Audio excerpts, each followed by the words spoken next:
Also learned this morning, authorities are investigating a reported recording of the jury ahead of them arriving at the courthouse. Fox 6's Bill Miston joins us with what we know so far on that. Bill? Good evening, Mary. What we do know is that the Kenosha County Sheriff's Department is investigating the matter. This morning, we learned that a reported recording of the jury had taken place. A deputy had spotted someone video recording the jury whose privacy and security is paramount, but especially in such a high-profile case.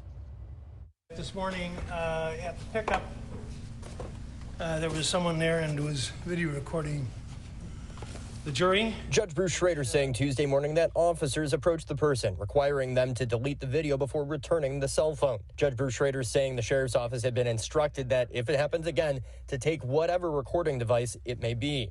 Rittenhouse defense attorney Mark Richards. Has that person been showing up to court, Your Honor?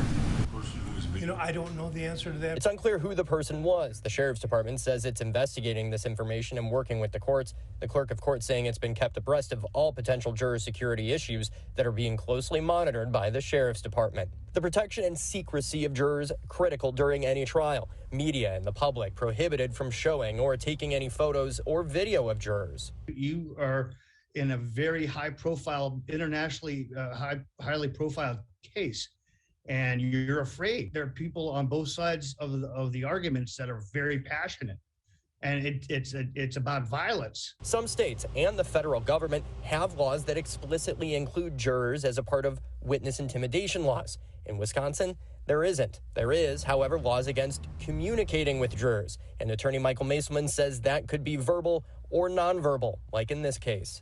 By videotaping them, been able to identify them, and the jurors seeing that they're being videotaped has a chilling effect upon them, clearly. Maselman says this is an area of law he feels should be addressed by the legislature to include juror protections.